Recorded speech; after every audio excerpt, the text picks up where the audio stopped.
Hello and welcome back everyone, we Weeb Online, and today I'm gonna continue the story What if Naruto mastered how to edit seals part 20. If you enjoyed this video, please give it a big thumbs up, and to watch more videos like this, subscribe to my channel and turn that bell notification on so you never miss an upload. Now wasting no more time, let's begin. Maya was not happy at all when she got home after a fun night of good food and good company and found that more than half of her papers were missing. She never thought it could be vandals or thieves because her office was in the underground wolf complex, and if someone had broken in, she would have been told. A quick look at her pile of finished work quickly proved that her theory was right. She could recognize Naruto's writing anywhere, so it was clear that he had taken her work while she was gone and was sending it back in pieces as he finished it. That stubborn fool was too kind for his own good, and she and many of the wolves were going to die because of it. God's sake, they were trying to cut down on his work, but he kept taking on as much as he could. Even though what he did was sweet, it made her smile for a moment, but she quickly stifled it with her anger at him. She remembered a short time when she gave him some of her own work so she could have more time for herself. This made her feel guilty, which also helped. Now that had really come back to bite her in the behind. He was never satisfied with his own work because he always thought there was more to do. He wouldn't go to sleep until he was sure that everything had been taken care of, which meant that Maya had to do more work than her own work to keep him from working too much, which didn't help at all. Because if her work wasn't done and he saw how busy she was helping him, he'd take it on himself without thinking twice. Ugh, I knew I should have finished that before spending time with Tsume. Since they took over Nami no Kuni, there was a lot of work to do, and Hana could only do so much without asking them first. However, that didn't mean it all had to be done right away. Nami no Kuni had been a mess for a long time, and it would probably take at least a year or two to get everything back in order. She wasn't ready to wait that long, though, for Naruto's workload to get lighter so he could stop putting all of his time and energy into it. After all, it was her job to worry about such things. His job was to tell her what he wanted and be a good example for his kids. They have kids. When she thought about it, her cheeks got a little red, but she was able to get rid of it quickly by will alone. She could think about things like that later. At the time, she had to scold the moon god. "He is so lucky that I can't put him on the couch," I said. They didn't share a bed permanently, and she couldn't do that to him even if she tried. She didn't care that his apartment now had a lot of beds and that he was her boss. The best she could do would be to send him to the couch, where she would end up sitting with him in his arms or with his head on her lap. She cared a lot about the young man with red hair who had given her and her siblings a reason to live again. That's why she was going to tell him what she thought of him. She stood right in front of his desk, with one hand on her hip and the other tapping her foot impatiently as she waited for him to talk. Even though she hadn't said anything yet, he had a pretty good idea of what was going on. She only gave him that look when she thought he was working too hard, so she must have been talking about the work he had done for her. Well, something was taken from her, done, and then given back. At least, most of it. Near him was a stack of papers he had finished but hadn't sent back yet, and in front of him were a few more he hadn't quite finished before she stormed into his office and tried to set him on fire with just her eyes. Still, he was pretty sure that she couldn't really hurt him in any way. Well, there probably was, and he knew that if he didn't think about it, he'd be sorry, but he couldn't think of anything. Was she going to do less work from now on and have him do it? That would defeat the point of the punishment, and he would be happy to help her out in any way he could. She wouldn't take on any more work, right? Strangely enough, that thought made him feel kind of bad. Not because he didn't want to let go of the wolves, since he pretty much gave Mai and Sai full control over them, but because he thought she worked too hard. This wasn't because he didn't want to let go of the wolves, since he gave Mai and Sai pretty much full control over them and thought that, with all of his other projects, the wolves wouldn't be his for much longer. When Sai first noticed that they were both trying to do the same thing in the end, he was smart enough not to say anything about it. Naruto was his master, and his sister was scary when she was angry. Adding Naruto's health to the mix was sure to make him take another tour of Nami no Kuni's temporary medical facility. He really didn't like that, "Thank you very much." Even though they didn't say anything, they had both come to the same conclusion on their own. But that didn't stop them from trying to help each other. Obviously, they couldn't go on forever, so let's go back to Naruto's office, she asked, well, with one brow raised in anticipation. He did the same, but his eyebrows went up less in expectation and more out of curiosity, as if he didn't know why she was there or why she might be mad at him. Her eyes got a little narrower, but it was his questioning him that made her frown. Well, it almost looked like a scowl. It wasn't as scary as it could have been because it was too pouty, but it was still very convincing. "You took the papers I gave you. I don't know what you're talking about at all." Naruto, etc. Yes, May. I've told you before that if there's no more work on your desk, that means you're done, she said before he could answer. How am I supposed to do my part if you take care of everything? She was waiting for an answer to her question, but his comment was about what she had said before. With a careless wave of his left hand across the whole desk, he smiled so slightly that most people would think they were imagining it. Mai, on the other hand, knew him well enough to know that, well, there are still papers on my desk, so I guess I haven't finished my work for the day yet. She blinked once, then twice, shocked by how bold he was, and then her glare was back. So, he said, without stopping what he was doing,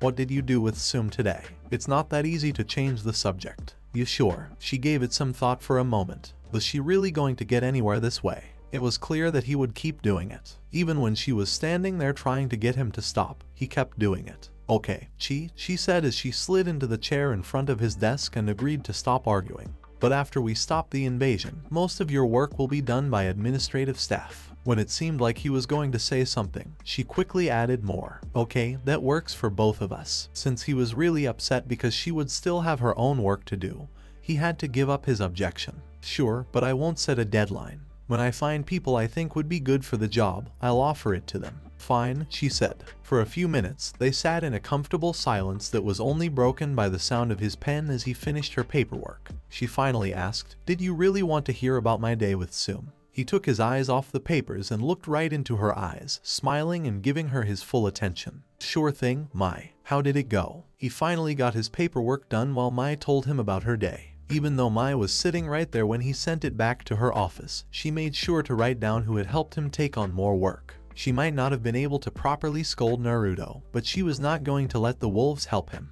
Most of the wolves in Konoha felt a chill of fear, and it wasn't because of the invasion that was coming. Hanabi didn't pay any attention to the people around her as her cousin took her to the academy to watch the Chunin exams, which was a requirement. Aruka told the class that the Hokage had decided that they should have a chance to see how skilled Chunin candidates were, especially since there were quite a few teams from a class that had just graduated.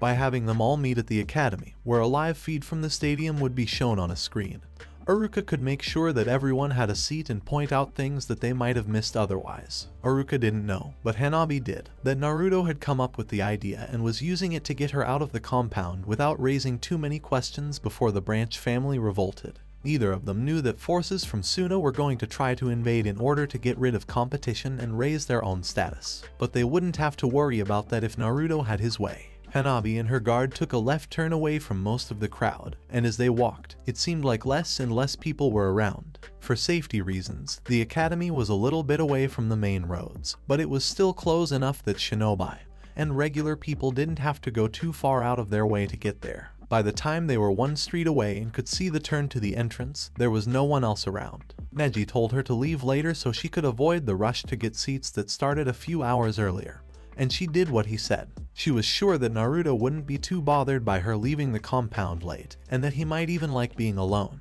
Obviously, if he got thrown off, she probably went to the wrong person for help. She took a quick look at her guard, a single branch member who seemed more than a little bored with his job. Not that the average person in Konoha would know. Anyone from the outside could see a Hyuga carefully watching over the heir to his clan. Since Hyuga have been able to see almost everywhere around them for most of their lives, they would be able to tell if someone was really paying attention or just acting like they were, like this branch member. Still, she couldn't really blame him for everything, no matter how insulting she thought it was that her guard didn't do much. People thought of them as the clan with the most people in the whole village. They had enough money and power to get away with almost anything. You know, like making most of their clan members work for them, who would try them for anything in the middle of Konoha. For one, the wolves. She couldn't think of anyone else in particular besides them. Could it be Orochimaru? There was a rumor that he was more interested in the Sharingan because it could copy techniques, but he might be interested enough in the Byakugan to go after a Hyuga. Still, it was probably not going to happen, and her guard showed that. Even so, the branch member who was watching over her had nothing to worry about. Soon, the main family would be overthrown or put in such a bad situation that the whole clan might as well have died out, and it wouldn't matter if he hadn't been able to protect her. At the thought, she made a small frown. That wasn't quite right, because the wolves, especially Naruto, seemed to have plans or uses for her, no matter what his relationship with the group was. She knew that the wolves and the branch members were allies, and she was betting that the wolves would be the stronger of the two groups. She was sure that there would be consequences for both the branch family and the guard who didn't do his job, but that wouldn't mean much if he did fail. The wolves were one of the few people she could think of who might try something, so the guard in front of her was probably very sure that everything was going to be fine. It would probably be the same for him. In short, she wished she could do something to show him that protecting her was important and should be treated as such, but she decided against it. She knew that in a way, he was going to be the future of the Hyuga clan. That was, in fact, a pretty sad thought. She was lucky that she didn't have to think about that for too long, because before they got to the academy, two wolves showed up. Idly, she noticed that they were wearing the same cloaks that some ANBUS liked, which meant you had to be facing them to know they weren't ANBUS. She also noticed that her guard jumped a little when they came in.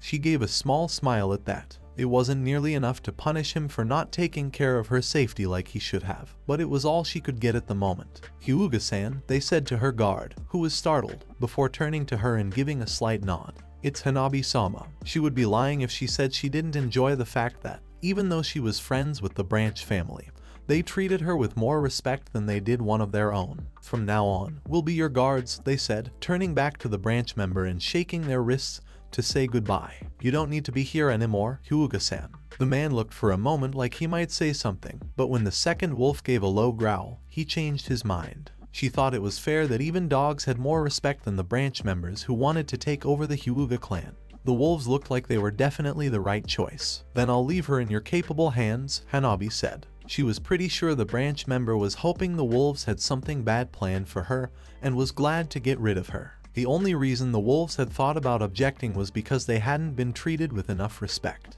Well, that and the chance that someone would find out before the coup that they had lost the Hyuga heiress. They would have a bad time with that. The branch member quickly and shallowly bowed to her for show, then turned on his heel and stormed away. She had never really thought about it before, but in the big picture, the Hyuga pride seemed kind of silly. Even when things were going his way, the branch member was upset that someone wasn't treated with the right amount of respect. He was almost a slave, for God's sake, so what did he really want? What did the Hyuga clan and the town of Konoha make him think? Maybe the clan did really need a big change after all. It could benefit from this. Not for her, of course, but as the heiress, it was her job to do what was best for the clan, even though she knew that wouldn't be for long. She ignored the thought for now and looked expectantly at the lead wolf, or at least that's what she thought they were seeing since the other hadn't spoken yet. She knew Naruto was making plans for her to be taken somewhere safe for the time being. When the wolf saw her look, he gave her a quick summary. It was so short that it almost had as much useful information as Kakashi's reports. We've been told to get you to the safe house, where we'll wait for Hyuga Neji and lock it up.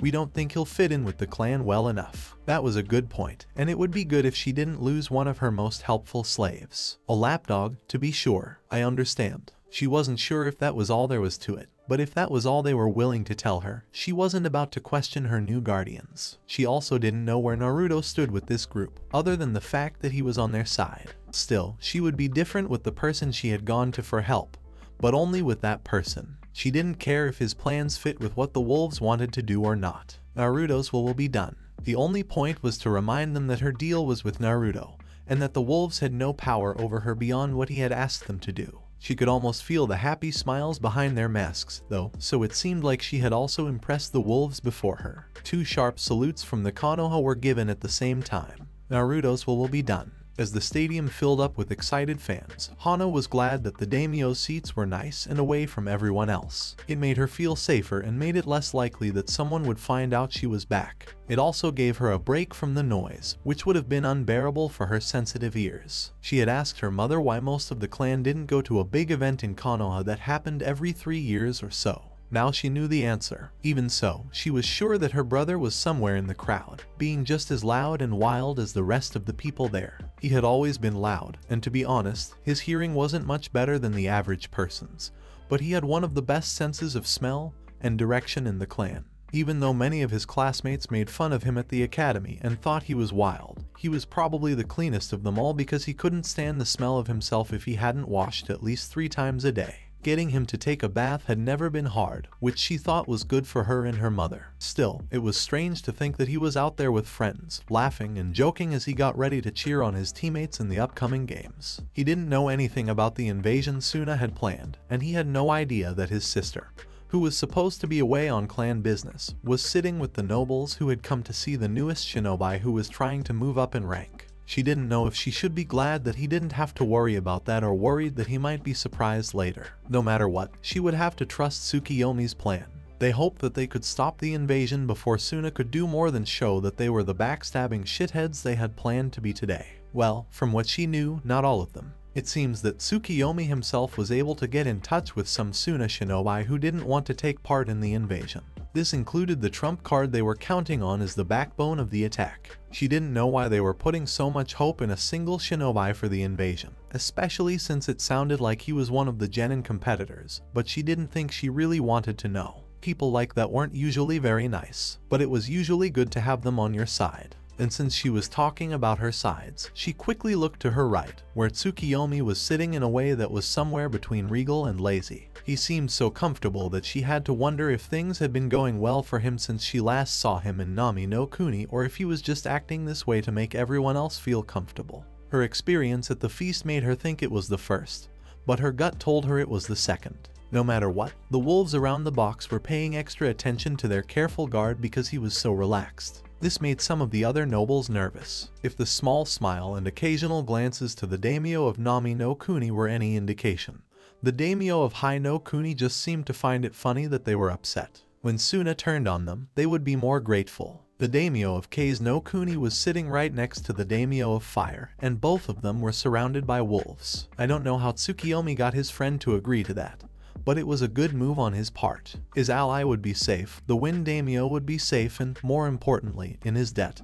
And if everything went terribly wrong, he could take them both hostage. She couldn't help but wonder if being with the wolves wasn't making her a little bit more cruel. She would never have thought like that before, but she had never thought she would be running a country either. From the small amount of time she had spent with her mother so far, it seemed to be helping her, and she had to agree. Before she had to carry the hopes of a whole country on her back, she had never felt more grown up and focused. The weight had freed her. She was sure that the man next to her would understand if anyone did. Again, she looked at him quickly through the veil that covered her face. She didn't like it much, but she could see why it had to be kept secret. He was wearing the dark clothes, black cloak, and scarf that he always wore to hide his face. Lai and Tsukiyomi had talked about what he should wear, but he didn't have many options because he had to keep his identity a secret. Someone had also talked about how fitting it would be for him to wear a wolf mask, but it was decided against for reasons that had nothing to do with her. Even though she thought he should have the same face as the rest of the pack, a part of her thought it was right. She couldn't say much anyway, since she wasn't wearing the mask. Even though the packs had kind of merged, she wasn't really a wolf, and she knew that even if she was, she couldn't wear the mask to this event for the sake of her reputation. She wouldn't be able to say if it was to show that she was above them in rank or to make it look like the governor wasn't really a wolf. The sudden calm of the crowd was more noticeable than the earlier noise, and it drew her attention to the center of the stadium, where 9 athletes were waiting to start their matches. Even though he was slouched in his seat, Tsukiyomi seemed to lean forward a little, and the nobles around him stopped what they were talking about to watch the show they had been waiting for all morning. Lee and Neji of Team 3 faced each other while hundreds of people watched. The rest of the team went to a private balcony to wait for their own chances. With a wave of the proctor's hand, the last round of the Chunin exams began. But Hana couldn't stop thinking about how soon they would be over. She hoped the answer didn't come too quickly. He was hurt by fate's sharp whip, not just in his pride, which was probably swollen and sore from the beating he had just gotten, but all over. He had always looked down on Lee's taijutsu because it wasn't the Juken, but he would never make the same mistake again. And, oh, how fast. He had seen Jen and Naruto fight with the heiress, but he didn't think anything of it. The heiress was young and didn't have much life experience. She was also a member of the main house, which was a great honor. Only the Branch family worked, and he worked harder than anyone else. But perhaps he was wrong. Lee was a genius of hard work, even if he mostly said that about himself. Each strike was amazing in how fast and strong it was. He was torn into pieces like rice paper. Even better, this happened before the gates were open or the leg weights were taken off. Even worse for his pride, though, was that Lee seemed disappointed by his performance, or lack thereof, as if he had expected more from the genius of the Hyuga clan. Neji thought it was likely that he had been. Fate, he must have looked pitiful as Lee dodged each attack as easily as he breathed, then got into his guard and hit the Hyuga with crushing blows that the Hyuga wasn't equipped to handle. Even the powerful chitin was useless when Lee moved faster than he could spin. Even someone who couldn't use chakra could get around this so-called ultimate defense. As he tried to make himself more comfortable on the hospital bed, he let out a groan that was half pain and half disappointment. He didn't want to even think about how weak he was or how the main family would react to his complete failure. As if being better than them wasn't enough to make them hate him, he embarrassed the clan in front of most of Konoha and quite a few nobles. Hyuga Neji. The voice pulled him out of his thoughts, and he found himself looking up into the face of a wolf. He took a short break before swearing to himself. He knew about them when they became a noble family, and he had also seen them working as guards for Hinata. That probably wasn't a good idea for him, especially since a student at the academy could beat him right then. Yes, he could say. Even though his memory wasn't the best, he was pretty sure that Lee had hit him in the throat before. It would explain why there was a nasty bruise on it, and all he could do was be glad Lee hadn't hit harder. The fact that his bones were broken made him sure that Lee could have crushed his throat in an instant. The fight could have ended the moment it started. He wasn't sure if that would have helped him in the long run or not. You're going to be moved to a safer place for your safety. If you don't stay calm, we've been told to take you down, the wolf said after a short pause. Of course, it's for your own good. Ah, so he was being taken away. Hold on. This was more of a kidnapping, right? Or, if he thought he was being used against someone, he thought he was just a hostage. After what he had done recently, he didn't think he was worth much to the clan. When he asked, "Where are we going?" he didn't think they'd tell him, and he was right. Two of the wolves laughed, and he was sure that the third one was mad at him behind their mask. "Don't worry, kid. Now you're safe." As a black cloth was wrapped around his eyes and his wrists were tied together, he really didn't believe that. Naruto frowned and moved out of the way of another gust of wind. She kept her blue eyes on her opponent, who was standing across the stadium from her with that annoying smirk on her lips. She liked the wind, so she thought this might be a fun battle, but dealing with the gusts of wind that damned fan could make was making her patience wear very thin. Naruto's mother taught her how to use a sword, so it made sense that when she learned wind jutsu, she would use the wind like a sword. The problem was that Suna was an ally, and she didn't want to cut her opponent into pieces just to become a chunin. On the other hand, her opponent didn't care about that at all. As long as the wind wasn't too strong, it was just a blunt force, like a punch to the whole body at once. It hurts. Yes, too good at stopping ranged attacks to be annoying. Yes, without a doubt. A killer? Actually, no. The Suna Kunoichi's technique did seem to go well with how she was as a person. She was direct and forceful. She was sure of her skills and didn't need to show off. Naruto was sure that the girl had other moves, but she didn't know if they were being kept secret for other opponents or if they were being hidden to avoid getting hurt. But if her opponent used them, she'd have a good reason to use her own, so she found herself hoping the Suna Kunoichi would get bored and step up the fight. Even if she seemed like a threat, it wasn't likely to happen. She was just running around trying to find a way to stop her without hurting her too much. So it makes sense that capturing people paid more than killing them. As the wind died down around her, a Suna girl named Temari stopped to watch her, and Naruto took a moment to blow stray hairs off her face. With all this wind, her pigtails were starting to come loose. Just as she was thinking about calling on Mido's chakra for a slight speed and instinct boost, white feathers started to fall from the sky. She was confused for a moment, wondering if Temari had done something she hadn't seen. Then she saw that the Kunoichi were leaving the field quickly. She blinked twice as the wind mistress got to her brothers, and all three of them ran away at once. What? Just a moment later, she saw that Konoha shinobi and were fighting in the stands. People who are not soldiers. One of these civilians killed a young shinobi who couldn't have been more than a new chunin. The shinobi quickly took off his bulky civilian clothes to reveal a Suna flak jacket. It took her one last second to figure it out. Suna, who had been their friend for a long time, attacked them. The village of Konoha, which had won every shinobi battle in the world, was being attacked, and the person she had to fight was a Suna Kunoichi. Since she had just fought the Wind Mistress and remembered Gaara's strange ability with sand, she knew that the three Sand siblings running away together couldn't be a good thing. As soon as she realized what was going on, she ran after them, determined to stop them from doing whatever they were planning. She thought to herself, I should probably go find a shinobi with a higher rank for orders, or at least find my mother so we can work together. She also wanted to find her brother so she could be sure he was safe until they beat back the Suna shinobi, because she was sure Konoha would win in the end. However, she decided that stopping the Sand siblings, who were the children of the Kazekage, from doing whatever task had been given to them was much more important right now. Her mother could take care of herself, and she knew that her brother had powerful friends who would protect him. She would have to trust both of them and do her best to get back to them as soon as she could. After showing that San Kanoichi what she could do with wind techniques, hopefully, Naruto sat back in his chair and watched as the nobles around him started to get scared. Hana had tensed up next to him, ready to fight anyone who attacked her, and she was probably itching to join the fight to protect the village where she was born. He looked at a wolf nearby, who nodded at him. There weren't any problems, even though 4 of the wolves took positions around the fire. And Wind Dami, none of the nobles left the viewing area because the Fire Dami had allowed other wolves to be stationed there for security. Neither too soon. You, someone from the Imperial Fire Court yelled, probably pointing at the Wind Dami. You did this, tell them to stop. The Wind Dami wouldn't have much time to say anything before Naruto's laughter cut off any possible response. As he stood there, he was sure that everyone was looking at him, but he looked back over his shoulder to make sure. He told them about the fight between Suna and Konoha with a big show, as if it were the first act of a great play. Look at everything you've done, Dami Dono. There were 3 Dami in the viewing area, but it was clear that he was talking to the Dami of Kase no Kuni. Look at what you've done even though you don't know anything. As he spoke, a large number of Konoha shinobi rushed into the arena, and more could be seen heading toward the walls, where defensive lines had already been set up. It was pretty clear that their betrayal had not in the least caught Konoha by surprise. You cut their budget and won't let them work, so now they're like jackals, they attack the closest target they can find.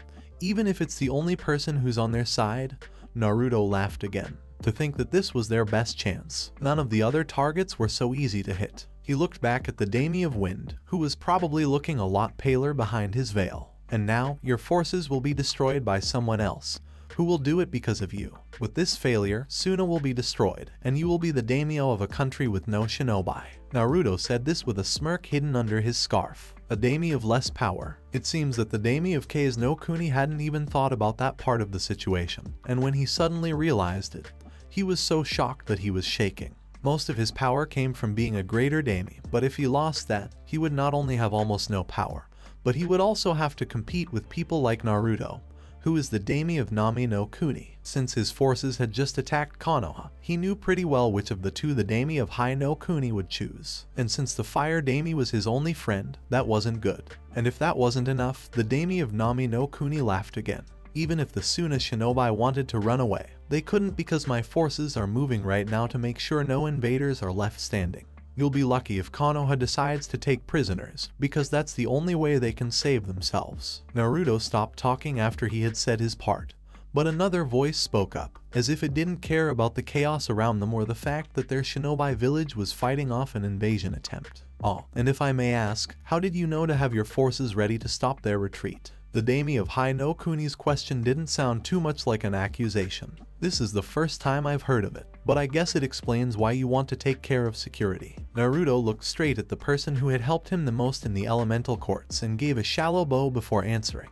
I have my sources, Dami-sama. The other nobles in the viewing box noticed that he had spoken to a fellow Dami as if he were above him, one of which we talked about the last time we met. If the Fire Dami put 2 and 2 together, that would be Orochimaru, but there was no reason to scare the others by saying the name of his godmother. Using some of my agents, I was able to stop Otagakure from joining Suna in this invasion as they had planned. I also sent a message to Rasa, the Kazekage, which he seems to have listened to as best he could, but I couldn't stop the invasion completely. Oh, that's quite impressive, he said. And it was, if you didn't know that Orochimaru had planned the invasion and told him about it. But I don't remember ever hearing about this. It was clear what the question was, and Naruto didn't want to be on the wrong side of the greater Dami so soon after they had started working together. My apologies, Daimyo-sama. I arranged for Gen and Naruto of Konohagakure to inform Sarutobi Hiruzen of Suna's plans, and it was reported back to me that he informed both Sarutobi Hiruzen and one of his longtime advisors, Shimura Danzo.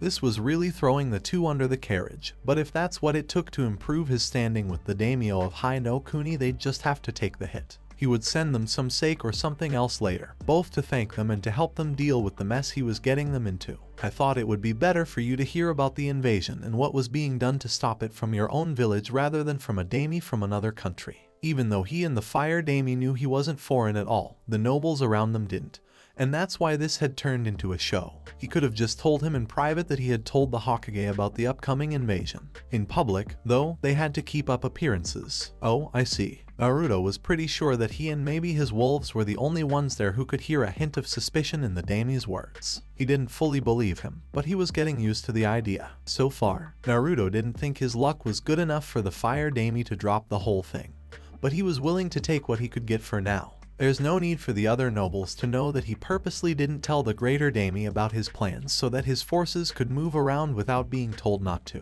After all, the point was to improve the wolves' reputation. The daimyo's armies could have served the same purpose as his own, but the daimyo of Nami no Kuni had helped the daimyo of Hai no Kuni right away after the alliance was made. It was a good image, and it helped to balance the sometimes scary look of the wolves he used. The wolves weren't just a group of shinobi who had taken over a country on his orders. They were the real forces of the Wave daimyo, and they helped Hai no Kuni right away. Such ideas would definitely help the wolves and the rest of the world get along better in the future. Taking down the Wind daimyo and making it more likely that Rasa and his loyal shinobi would join Nami no Kuni was, of course, just a benefit that he planned to use to the fullest. He wasn't sure if that would be more useful if Rasa went to Nami no Kuni or stayed in his position in Kage no Kuni, but having another Kage-level ally wouldn't hurt the wolves in any way. The fire daimyo's words, well then, pulled him out of his thoughts. I guess all we can do now is wait, the man said. He moved around in his chair until he found a more comfortable spot, then lifted his mostly empty glass, which was a clear sign that he wanted more. Most of the nobles in the viewing area seemed surprised that the daimyo of Hai no Kuni was so calm while his hidden village was being attacked around him.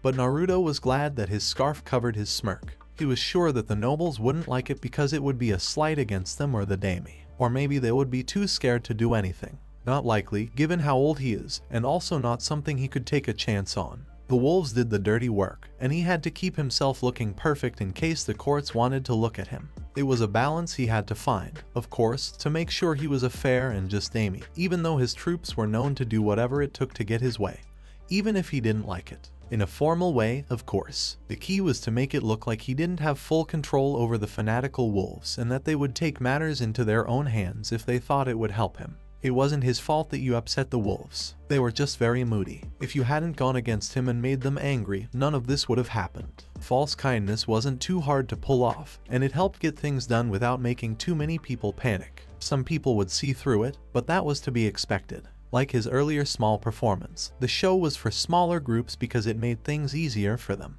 And, hopefully, he wouldn't have to do much that would require him to act like a kind leader. He was not a good guy. He was the leader of a paramilitary mercenary group. Also, he could always leave Hana in charge. She would do much better than he would, and it wouldn't be a show. Actually, that might be a better place to start. That would make his life a lot easier. He knew and was fine with ancient politics, but he never really cared about anything newer than when the village was founded. When he tried to mix the two, the results were, at best, shaky. Using the full power of those who followed him was definitely the best choice, and he didn't think anyone else in the wolves knew more than Hana, who had been training to take over her mother's job. As he went back into his thoughts, he was only half aware of the okay wave he gave to one of his wolves when the fire daimyo's serpents were too scared to approach their lord, who was surrounded by wolves. He didn't even notice that one of the wolves filled the man's glass himself instead of letting the servants do it. But neither did the nobles around them nor the other two daimyo. It seems like the performance would go on whether or not he was aware of it. From his perch in a tree, Ito could see the whole battlefield,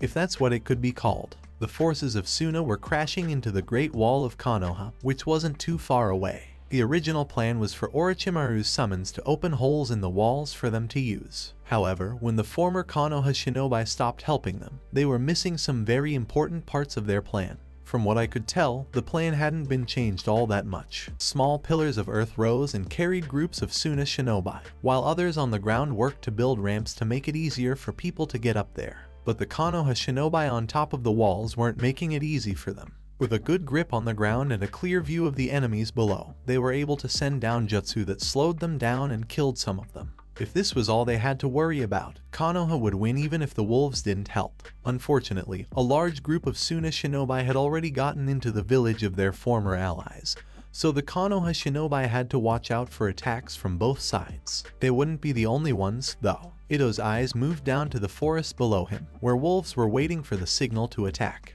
If they didn't get a signal during the invasion, They were supposed to just stop any Suna shinobi from running away. They were eager to get the signal, which Ito was happy to give them. Without hesitating, they rushed into the fight, and Suna shinobi, who wasn't ready for it, yelled and screamed in shock. In general, the wolves tried to stay away from ninjutsu. It was way too flashy for what they needed, and it was too easy for a badly used technique to hurt people unintentionally. In this case, they would not follow the rule. The wolves almost moved as one as they flashed through hand seals and let out big blasts of fire. Since the Suna shinobi were trapped between the fire, the wall, and the jutsu from Konoha's shinobi, it wasn't surprising that they started to fall in large numbers. Things got worse for them when a big purple snake started tearing through the middle of their army without caring about the fires. That made Ito blink in surprise. That wasn't talked about in the meeting, was it? He swore he would have heard that snake summoning was used to throw off the Suna troops even more. He mostly wanted to stay away from it because he didn't want to get caught by a snake that probably didn't care who it crushed or ate in the end. Considering this, he should really call back the troops so they don't get caught up in the chaos. With a few signals to the wolf who was supposed to keep an eye on him, the wolves went back into the forests of Hai no Kuni, ready to help again if things went wrong for Konoha. At the moment, though, it looked like they were doing fine. The wolves' surprise attack had cut down a lot of their numbers, and the chaos caused by the rampaging snake summon had made it much easier for the defenders to hold their ground. When you add in the fact that both Konoha and Suna now knew they were there and who they supported, the two places were no longer on the same page. He was sure that Suna would be retreating at this point if they thought they could do it. But they couldn't really do that with the wolves behind them. He couldn't help but wonder how long it would be before they started pleading to be let go. His attention went back to the other wolves in the forest below him, and he quickly smacked his mask with his hand. A group of wolves stood around a group of Suna shinobi they had obviously taken during the chaos and argued as quietly as they could about who got to keep them. There seemed to be 1 or 2 J-nin, a pair of Genin, and a few CH-nin, and Ito wondered if the group had planned this or if so many wolves had the same idea. Even though it didn't matter much, Tsukiyomi-sama got first pick, and he had to wonder if the other 2 groups were having the same trouble. As he looked at the wolves gathered at the northern wall, High Captain Keigo sighed. So far, there had been no more than 3 Suna shinobi, and they all ran away from Konoha instead of trying to take it over. They were tied to one of the bigger trees, and with so many wolves around them, it didn't look like they were going to try to get away. He wondered if everyone else was having it as easy. The daimyo of Hai no Kuni, or Iro as his friends called him, took a sip of his drink and looked very relaxed. But he really wasn't. Who could be completely at ease in this kind of situation? When the village of one of his allies attacked his hidden village of Konoha. But panicking wouldn't help, and he had faith that the Konoha shinobi would get them through this with as few civilian deaths as possible. Naruto was able to calm down a little when he knew that some of his own people were out there to help Konoha. The group did take over a country, after all. Even if there were no shinobi in that country, they could help protect Konohagakure no Sato in some way. These ideas made him think of Naruto, who had to have known about this for a while. On the one hand, he wanted to be mad that he hadn't been told and that Naruto had moved troops across his land without asking. On the other hand, he made sure that the current Hokage knew everything and took steps to help them with whatever plan they came up with. Iro also knew that if Naruto had asked to move troops across his land, he would have been very suspicious and might have said no even after hearing about the invasion. He would also have been mad that Hiruzen didn't tell him sooner. So, maybe this was all for the best in the end. He didn't lose any troops helping Konoha. The invasion was going to fail, and he was mad at Hiruzen. He could have put his troops in danger, stopped the invasion, and still been mad at Hiruzen. Still, it didn't make him feel very good that Naruto moved his troops across Hai no Kuni without him knowing. He didn't think that the new daimyo would turn against him. But Konoha thought the same thing about Suna, and now they're killing their old allies to protect their home. He would have to make sure that his own troops patrolled his land more. Usually, he just paid Konoha shinobi to do it. This gave them steady work and was part of the money he gave to the village, but it also kept him from knowing what was going on, which he didn't like. He had to wonder, though, if Konoha had seen the wolves earlier and not told him, or if the wolves had also managed to get by them. It would be good for him to have his own troops out and about either way. Back at the capital, they were getting pretty used to things. Time to make a change. 2 wolves looked at each other. They were different from their siblings because of the symbol on their brows. There were 2 others like them, but they kept doing what they were supposed to do: protect their lord's little goddess. Normally, that would mean that these 2 wolves were off the clock and could train, rest, or sleep, but at the moment, they had a very different job to do.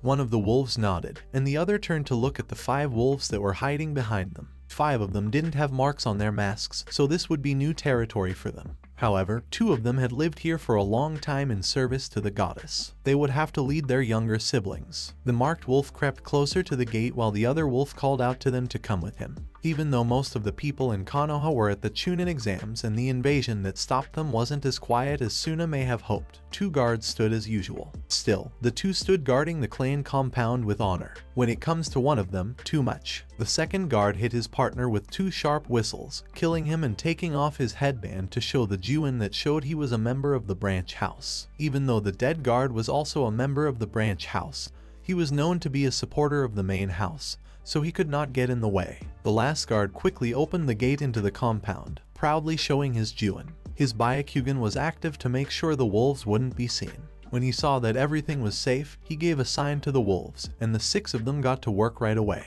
The last wolf didn't hurry. He jumped down from his perch and walked calmly toward the gates, even as the guards showed respect to one of Hinata no Mikoto's bodyguards by nodding. The wolf threw the dead body of the other guard over his shoulder and walked into the compound. Their orders came from Tsukiyomi himself, and they had to do everything just right. At the end of the invasion, there was only going to be one Hyuga branch left. Hinata no Mikoto is in charge of this branch, but Tsukiyomi is in charge of it. No matter what happened, the wolves would do what he wanted. Naruto ran through the forest, always right behind the people she was trying to catch. They knew she was there, too, because the older 2 kept looking over their shoulders to see her and kept telling the youngest to go faster. In fact, it seemed like they were doing everything they could to keep him away from her, as if she was a huge danger to his life. Even though it was nice that they took her seriously, it was kind of rude that they thought she was trying to kill them. She wasn't usually the type to fight to the death, and Gaara's team had come to help them back in the Forest of Death. Even so, that point was a bit confusing. She knew it was her job to protect her village, but she was also worried about that debt. She might have been able to stop them and let them go instead of taking them prisoner, depending on what they were trying to do. That made sense, didn't it? The Suna team helped them get to the tower, so now she could send them away from her village. Getting away to Suna was a much better option than going to Konoha's T and I division, according to the first examiner. Oh, she meant Konoha's intelligence team. It was a much nicer name for the group of people who would tease you until you told them even the most stupid secrets you had. Based on what the second examiner said this time, it would be an experience to remember. You know, if you were still alive after that. She would be doing them a huge favor by keeping them away from Kit. Wasn't that a great name for a group in a village that hated anything to do with foxes? One that more than made up for the help they had given them before. Now, if she could just catch up to them, that would be great. She was so angry that she almost let out a growl just before they dropped down into a clearing. She had thought that maybe one of them would try to hold her up while the other 2 went on. She could see why Temari would want more space for her wind attacks, but the puppeteer, whose name she couldn't remember right now, should have been fine in the forests. In fact, this open space probably hurt a style that relied on sneak attacks more than it helped. She couldn't think of anything else to do. Either they thought their chances were better together, which wasn't wrong at all. She really should have brought a team, or this is exactly where they were supposed to be for, well, whatever they were doing.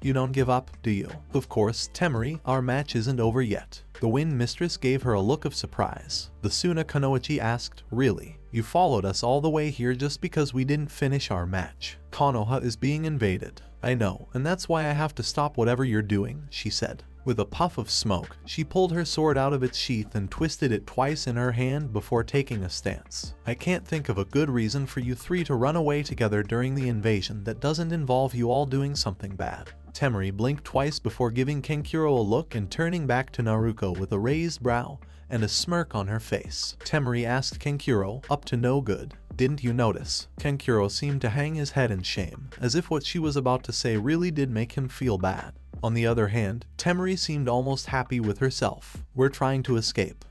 But those kids were the K's kids, right? Surely, they would have some kind of special job to do, unless their job was just to give Suna an excuse. And since they were the K's children, were they running so that if they were captured during the invasion, they wouldn't be used against Suna? It made a lot of sense that way. But she couldn't shake the feeling that these 3 wouldn't have been told to run away. She thought that the 3 of them were geniuses and that Gaara, even though he was only a genin, was one of the strongest shinobi in all of Suna. When she really thought about it, that was kind of sad. Sure, he was very strong with that sand, and it was probably much easier for him back in Suna where they were surrounded by it. But there must be quite a few Jonin who are stronger, unless it was a Jonin who was less powerful but much smarter. Gaara's ability to have some of the most raw power in the village made a lot more sense when she thought about the chakra that was in her right now. She laughed and shook her head in disappointment. What, you think we want to invade? The only reason we're doing this is because Suna is desperate, and the council didn't want to have to come up with a new plan. The original plan was to join forces with Otagekure to improve our chances, but when they backed out and their cage told our father about another option, he called it off. Naruto didn't really believe that, since most of Suna's troops were trying to crush her home at the time. Officially called it off. Bullshit. Most of your shinobi are back in the village trying to destroy it. And that's because they're fools. This time it was Gaara who spoke, his gravely voice catching Naruto, and to a lesser extent Temari by surprise. Tusan won't let them threaten his territory, the redhead said. Right after he said that, he frowned deeply and furrowed his brows in confusion. He said to himself, Tusan. Other Tusan. But which would be the other? Suna's most notable genin seemed deeply concerned over the matter, far more so than the fact that his village shinobi were probably being butchered nearby. Mother is mother, and there is only one mother, he paused, shooting a glance toward Temari. Right? But there's other Kasan too, isn't there? Gaara's eyes widened with sudden revelation. But Kasan and other Kasan are both with the same Tusan, so that must be the real Tusan. And the other Tusan is other Tusan. He nodded to himself, pleased with his logic, and Temari didn't know whether to laugh at the ridiculousness or be angry that it had taken her so long to be able to see this side of Gaara. Naruto, on the other hand, stared at the boy blankly while his brother rubbed his temples with a groan. What? She asked. How does that have anything to do with this? Because Tusan scared Kasan at first, and nothing scares Kasan. So Tusan must be more powerful than Kasan.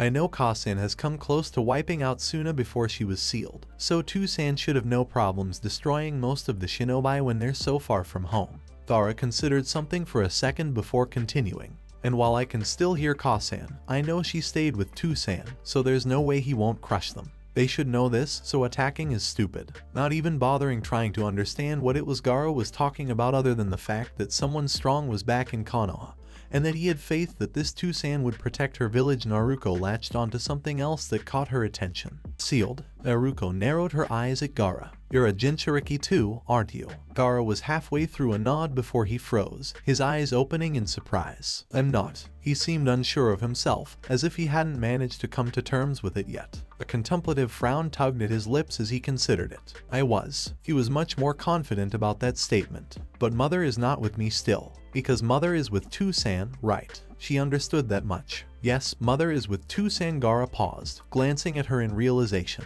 If you're the sister of Tusan auntie, what? They had been talking about Naruto. Did that mean he had done something with Gaara's Biju? And, the important question, if the Biju was known as Kasan, who the hell was this other Kasan who had been cozying up to her brother? She shot a glare at a snickering Temari, who just shot her a wicked smirk in response. Well, if Gaara is considering you his auntie and I'm his other Kasan, I guess that makes us sisters, HM. No, just no. This was not happening to her. It was supposed to be a simple day. Wake up, show up for the third round of the Chunin exams, show that she was ready for a promotion, get promoted, and go celebrate. She did not sign up to be a part of this strange family Gaara was making in his head. The Biju is his mother. Fine, whatever. His older sister is also considered his mother. Yeah, she could see that if she was the one looking out for him. Her brother was his father. She didn't even want to know how that happened, though she suspected it had something to do with Temari. But sure, he took the position of father figure in the former Jinchuriki's life. None of that was too important. But she was not being dragged into this clusterfuck. You know what? Just get out of here. She put away her sword. I don't want to deal with this right now. Finally sighed Kankuro, who wasted no time in dashing off. Konoha was doing weird things to his siblings, and he was eager to get back to the sanity that came from building your village in the middle of a desert wasteland. It must have been all the green from the trees, because he still recalled those two in that awful spandex. Yep, definitely all the green. It simply wasn't a sane color. Heh, see you around Imauto-chan. Temari gave a cheeky wave. Come on Gaara, you know Tusan wanted you to leave when the invasion started. Gaara nodded in agreement before giving Naruto his own wave. Bye, auntie. Massaging her brow, Naruto gave a defeated sigh. She still needed to get the situation with her brother sorted out so they could all be a family again. But once she did, he had a lot of explaining to do about this other family of his. And those dogs of his, too. Hyuga Hayashi hadn't hesitated to have the Hyuga watching the matches evacuate back to their compound. It might not have been the civilian safe houses kept under the Hokage-iwa, but it was familiar territory, and they could use their Byakugan to keep any hostile forces from surprising them. If only they had activated their Byakugan before entering the compound. At first everything was relatively normal. Branch members scuttling around to secure the compound as the sounds of battle stretched across Konoha. The fact that there was only one guard at the gate was a bit odd, but if he was needed to help somewhere else it was understandable. They had never expected the branch members to turn on them. In hindsight, that was rather foolish. After all, why wouldn't they? It started with branch members rushing past, but it was only moments later that Hayashi and the elders realized that their clan members were falling lifelessly to the ground. All it had taken was one swift strike to the chest, a signature finisher of the clan. By the time the main family had attempted to create the hand seals that would incapacitate the branch members, and judging by the fury some of the elders had on their faces, end their lives, they had another problem. Wolves. Using the branch members as a distraction, they had snuck in close before pouncing, their blades flashing with deadly speed and cutting down elders before the hand signs could be complete. Hayashi himself had managed to form the proper seal, but his own chakra capacity only let him split the effect between the branch members closest to him. The wolves, understandably, weren't affected, and it wasn't long before Hayashi found himself pinned to the ground with a wolf on his back ready to strike and a boot on either hand. He barely had enough time to activate his Byakugan before it was over, and all that showed him was the end of the elders. Those who had managed to hold their own against the branch members hadn't been prepared to fight against blades. The chitin was usually considered a perfect defense, but as Lee had shown against his nephew, it did have its flaws. One such flaw was that Chi chakra shell was relatively thin, focused on dissipating attacks around it more than stopping them cold, which meant when blades coated in more chakra than was in a particular section of the chitin struck, the chitin would deflect as much chakra as it could, but the blade would continue on for a split second before more of the chakra could be moved to deflect it. A split second was normally not enough for the blade to reach anything vital, but the wolves weren't aiming for anything vital. All they had needed to do was cut the hands. 3 of the elders learned that the hard way. With a cry of pain, the chitin stopped, slashed hands dripping blood as the wolves allowed the branch members to finish off those who would keep them caged. And when it was finished, Hayashi realized, much to his surprise, that he was still alive. He also realized that Naruto obviously hadn't considered it a game. She really shouldn't have stopped, but with the appearance of large, purple snakes she couldn't help herself. It was obvious they were summons, but there were only 2 snake summoners in the entire world, and she was one of them. It was possible that someone else had signed, but considering the fact that she personally checked the summon scroll every week, it was unlikely. The other explanation, however, seemed impossible. There was no way she would ever believe Orochimaru was actually helping them, the very village he had once sworn to destroy. But they were helping. There was no way to misinterpret the way the snakes targeted only Suna Shinobi, and actually worked to place themselves between attacks meant for the forces of Konoha. The Snake Sennin has recently approached the wolves about working with them in Wave, and, no doubt, across the continent in the future. A grave heaviness entered his eyes as he posed the actual question. Will you be able to work with the wolves, knowing that they will, in turn, be working alongside the likes of Orochimaru? Would you be able to work alongside their allies, those loyal to Orochimaru, possibly including the Sannin themselves? Anko winced slightly at the memory. That was right, wasn't it? Naruto, through the wolves, was allied to her former sensei. She was also well aware that Naruto and the wolves were both very fond of Konohagakure. Whether the wolves' fondness had anything to do with Naruto's own, she had no idea, but the thought that their desire for Konoha to stand would be enough for Orochimaru to forsake his crusade to burn the leaf was actually kind of troubling. Not because she didn't believe they were capable of changing Orochimaru's mind, the proof was easy to see, and she knew that if she found it impossible to dislike Naruto, then her former sensei, whom she was more similar to than she cared to admit, would probably be more than willing to go from hating Konoha to protecting it with his life, but because of what it suggested. If Orochimaru was so easily convinced, had she been wrong? With such results, should she have supported the alliance between the wolves and Orochimaru, even if that meant she had to work with him? Was swallowing her hate for him worth the benefits that came from having his knowledge and skill at their disposal? Could she be even closer to Naruto if she had managed to separate her feelings from the question he had asked without asking? Because in the end, the real question hadn't been about Orochimaru, it had been about her. Will you work with the wolves? It had not been spoken, but it was there, and she had declined without realizing it. How much had that actually cost her? She couldn't say for sure. Judging by the way the wolves treated her after her answer, however, she suspected she lost quite a lot. Perhaps even Naruto himself. With how few people she was actually close to here in Konoha, that was a price far too high to pay. And look at it this way, even without joining the wolves, Orochimaru was performing actions that benefited her. That made it obvious she'd end up interacting with him, even indirectly, whether she liked it or not. In that case, there was absolutely no point to pushing away her precious people for the sake of avoiding someone she couldn't actually avoid. Of course, there was one last problem. With a slight peek over her shoulder to where she could feel eyes staring straight at her, she was treated to the sight of a scowling Ibiki who had a glint of suspicion in his eyes. That was never a good combination for anybody. It was obvious to him that while she hadn't actually done anything, she had more information about who did.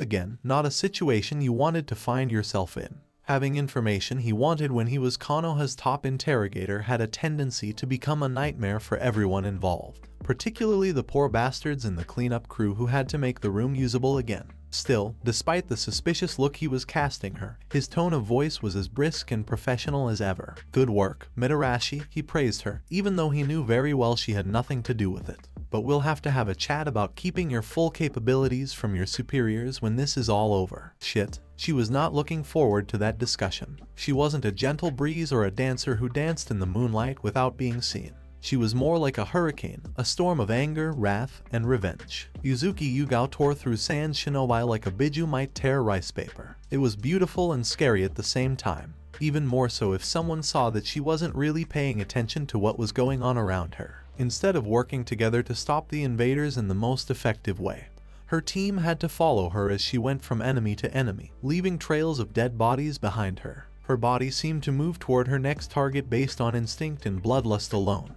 but her mind was a chaotic mess of anger, pain, and sadness over the lover she had lost to their supposed allies. She would not show them any kindness, but the invaders were not the only thing on her mind. No, most of her anger was directed at people who lived in Hai no Kuni, but only slightly. As busy as the wolves were in Konoha, it was clear that they knew about the coming attack. Hei was still dead, though. If she hadn't been so distracted by her grief and anger, she might have seen that the wolves had nothing to do with the safety of Konoha, and that anyone who could have killed Heiate, as the wound showed, wasn't a regular shinobi. If a person could kill one of Konoha's best Kenjutsu users with a single attack to the head, they probably wouldn't have had much trouble against the few wolves that were available in that area. Even so, even though it looked like the battle was coming down to a single attack, there was no guarantee that a wolf would even notice the problem before it was over. Yugao, on the other hand, couldn't even think about those facts if she wanted to. She was still angry that wolves, another group that claimed to be their allies, had let her lover die inside Konoha's safe walls. So, she took out her anger, her all-consuming hatred, and what was soon to become her complete loathing on the only people she could find. Only a few lucky sand shinobi who were far enough away that they couldn't be killed right away would stay alive, and they would talk about her bloody dance until the day they died. And so the story of Konoha's Crimson Moonflower was born. Usually, the desert sun would shine through the cracks in the wooden shutters and cast a pale yellow light on the dark wood in the council room. Today, though, the whole room was lit up with a deep, flickering orange light, as if all the woods, a luxury here in the middle of Kei's no Kuni's sea of sand, had been set on fire without caring about how much they were worth. Such value was the last thing anyone thought about. No, please, Keisuke-sama. The cries were cut off by a horrible, grinding crunch, followed by a flash of gold and red that caught the little light from the outside world and kept the fires burning for a moment longer. Gold dust was all over the room, reflecting light over pools of blood that were getting bigger as more blood writhed through the air like a snake looking for food. Sabaku no Rasa didn't like it. They were all idiots, and they didn't even have the decency to make mistakes that would only hurt themselves. No, they had to threaten Sunagakure no Sato as a whole, and maybe even Kei's no Kuni. Not good enough. Cold eyes moved around the room, taking in the late shinobi council scattered around it with a deep satisfaction that would usually send someone to a therapist or ANBU. He might not have been able to stop the idiots before the damage was done, but they wouldn't do that again. With one last sneer, he walked out of the room, gold dust following him like a good dog. He was sure that the invasion had probably already started, so he had to make sure that his people were safe from any retaliation that might come their way. He thought about how he believed Konoha would win more than he believed in his own shinobi. For a moment, he wondered what kind of leader that made him, but then he put the thought out of his mind. He would have a lot of time to think about how good a leader he was on the way to the capital, and if Konoha turned against Kei's no Kuni on a boat that Orochimaru had set up for them. He tried very hard not to think about how he trusted Orochimaru's promise of help and safety more than he trusted his own shinobi. He didn't have time or alcohol to drown that kind of sadness right then. There were only 2 people with red hair in the whole of Konohagakure no Sado, so why was it so hard for her to find the only other red-haired person in the stadium? Kushina kept looking while her worry grew. She didn't even notice the enemy shinobi around her as she killed them with chains and kunai. Her body moved on its own, and she didn't think about the other tasks because she was so focused on keeping her family safe. Naruto had already left to chase after Suna shinobi, but that didn't bother her too much. After all, it seemed like the last thing the 3 Suna genin wanted to do was fight. If they wanted to leave the battlefield, that was fine with her. The less enemy soldiers there were, the better it was for her. On the other hand, her son was a big worry. She had lost him before the invasion even started because she couldn't find him in the crowd. That meant she didn't even know where he was likely to be, so how could she make sure he was safe until the threat was gone? She didn't know where he was, but for all she knew, he was out fighting Sunagakure shinobi somewhere in Konoha, far away from the stadium where the most Konoha shinobi were. And yes, there were more guards around Konoha's wall, but that meant there were less Konoha shinobi between the wall and the stadium, which meant he had fewer allies to help him if he got into trouble. She didn't like thinking about it. In no way. She didn't have much she could do about it, though. She didn't know how to track, and she didn't think she would be able to use a Ninken or, better yet, an Inuzuka tracking team to find him. Not even that she had something that smelled like him, so that wouldn't really help. No, her only real choice was to keep going and hope that she would meet him along the way. She wasn't sure she wanted to be honest. It would calm her nerves, but she was more than willing to let her nerves get a little frayed if it meant Naruto was safe and sound in a well-hidden place. In fact, just thinking about that almost made her change her mind about how much she disliked the wolves. Even though they were a bad group for him to hang out with, she couldn't deny that they could be useful. It just so happened that Michild was near the top of that list. Still, she couldn't help but worry about him, and that probably wouldn't change until the invasion was stopped and she could see him for herself. As one of her chains impaled a poor sand bastard, she was reminded that she was also part of this conflict, and she bit her lip in thought. On the other, during the fight, she wasn't likely to find Naruto, so it made sense for her to help the other Konoha shinobi end the invasion as soon as possible to limit damage to the village and the threat to her family's safety. On the other hand, she didn't care if Konoha burned or not. That didn't mean she didn't think of it as home or that she wanted bad things to happen to the village hidden in the leaves. It was just that her family was much more important to her than the village. She could find a new place to live. When she first came to Konoha, she did just that. But she couldn't get another family like hers. She would destroy the village herself if that was what it would take to make sure they were happy and safe. And right now, she thought Naruto could use both of them the most. Maybe it was because she hadn't trained him herself over the years, even though she'd seen how strong he was when he fought Naruto. Or maybe it was because there was a distance between them now that hadn't been there before, so she couldn't personally look out for his well-being. Or maybe it was just guilt because she knew what he must have been through while she was gone. She didn't know what it was, but she thought he needed her more than Naruto did. She felt a little bad about that, to be honest. Even though she'd been with Naruto for a few years, relationships didn't really care about rules. Time with didn't make up for time away, and balance wasn't the end goal. In the same way, she couldn't just forget that she left Naruto by being with him now, even though she wouldn't be able to fix things if she wasn't there for him. But that wasn't one of her biggest worries right now, which was a bit surprising since it had been for a long time. No, her biggest worries were making sure the invasion was no longer a threat, and not losing Naruto as well. She didn't realize how little time she spent with her daughter until she heard that Naruto was going to take the CHNIN exams on the same day they started. Many people in the hidden villages thought that going from Genin to CHNIN was the true mark of a shinobi, so the chance to take the exams was something to be happy about and, more importantly, something to help prepare for. Getting Naruto back just to push Naruto away wasn't going to help the Uzumaki family fix the damage that had been done to them. She also didn't think that if Naruto was gone, Naruto would be more open to her trying to bring him back into the family. So, she decided to worry more about her daughter than about trying to get Naruto to take them back into his life. Even though he seemed to need her more when he was away from her, she realized during the month of the CHNIN exams that he could take care of himself pretty well while she worked to get him back. Naruto was already there, but she was still needed. But she knew Naruto was fine right now. On the other hand, she hadn't seen Naruto in a while, which made her worry. The sound of bones breaking to her right and the appearance of a man with white hair caught her attention. The big, brightly colored toad he was standing on was also standing on some poor Suna jerk. Definitely not a fun way to die. There comes the brave Jiraiya. Even though he lost to the Gamma Sennin, it wasn't a very honorable way to die. She didn't have time to think about those things because she had much more important things to do. She called out, "Jiraiya, where is my child?" He wasn't here. Her stomach dropped, and if Jiraiya's frown was any indication, it must have shown on her face. I was just checking to see if he had joined in over here. I'm on my way to his place right now. She was so happy to hear that her son was about to get powerful help, even if it was from the pervert, that she gave the man a grateful smile, which was more than enough to get the sage of Mount Maiboku to act. Let the brave Jiraiya go, to put this beautiful woman's mind at ease. The toad let out a croak that was somewhere between embarrassed and resigned before jumping off, and if Kushina hadn't been in the middle of a battle, she might have laughed. She settled for a smile instead as she kept making the Suna shinobi regret their hasty decision to invade.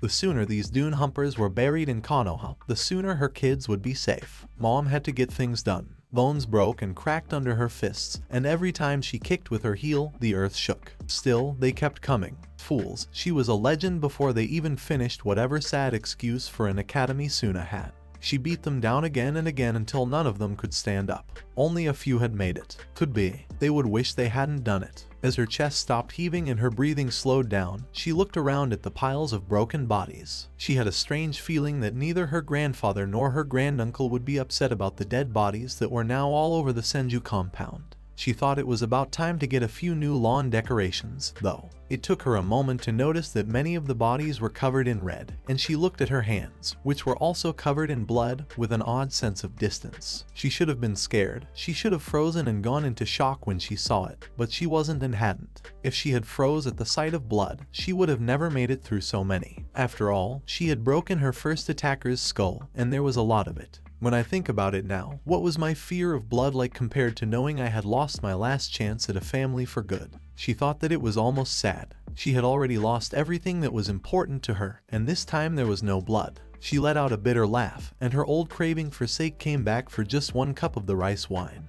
Of course, her other problems would go away once they were no longer important. She might try some sake sometime, but not right now. Even though the Uzumaki no longer trusted her, Konoha was still their home, and she would make sure it stood for them. She owed them much more than that, and Tsunade would not try to get out of this debt. She tightened her top just in case, then gave her fallen enemies a quick glance to make sure she hadn't missed anyone who could still fight. She picked up two of them by their broken necks because she was sure they wouldn't hurt her. She gave a loud shout that made Jiraiya cover his crotch and get ready for a beating from all over Konohagakure no Sato. Then she threw one of them into the air. She didn't know where they'd land, and she didn't really care, but she hoped she'd hit some sand rats. She used the other body as a shield and ran toward the body that was falling. Someone had messed up her grandfather's garden, so she had to clean it up. It's time to work in the garden. She knew she shouldn't be here and tried to stop herself, but she couldn't. Her son was somewhere in this chaos, and she couldn't just wait in a rain tower until she heard that he was okay.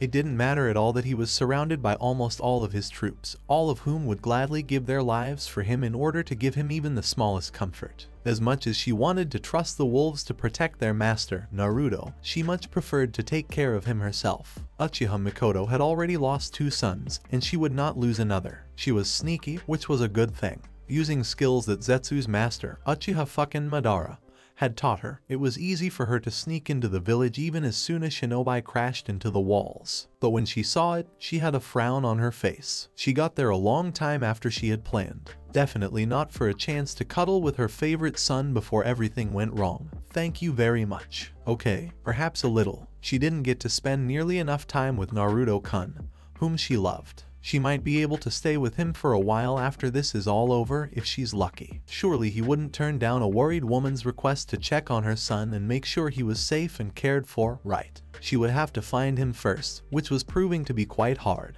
Even though that made it harder for his enemies to hurt him, it didn't do much to calm her down. She should have found him as soon as possible. She heard distant shouting and saw a big ball of fire, but she would have ignored them if a head of raven hair hadn't caught her eye. There's only been one boy unlucky enough to have hair like a roosting raven, he said.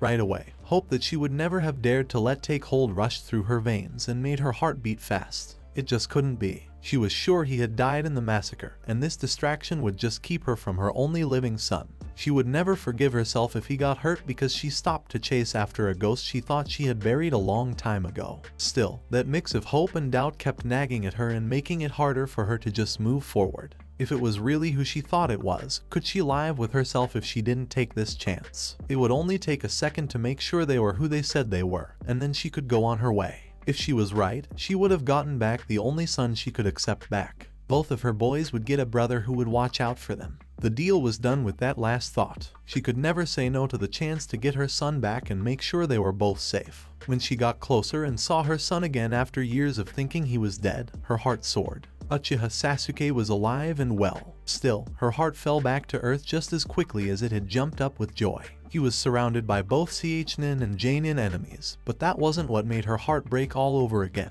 It wasn't because he was winning. That was a bad way to describe it. He wasn't getting ahead. Even though they were more skilled and had more of them, he was killing most of them. And the little jerk was having a good time. Is that all you've got? The look on his face was a strange mix of a sneer and a huge grin that she had never thought was possible. Poor thing. With a thrust and a twist of his kunai, he tore through the shoulder of a kunoichi, whom he quickly spun around and pinned to the floor with his foot. Still holding her arm in his hands, he gave it a hard pull and tore it off completely. He yelled, "Suna trash, save us the trouble and go bury yourselves." The crippled kunoichi could only sit up with a terrible scream before her own arm knocked her back down to the floor. She was in terrible pain and had just lost her husband. "Your kunoichi can't even be used to help my clan get back on its feet. What good are any of you except as mulch for our forests?" He paused and looked at the one-armed kunoichi. This time, he didn't shout his comment. It was just a thought he said out loud to himself, but she and the other Suna shinobi could still hear it clearly.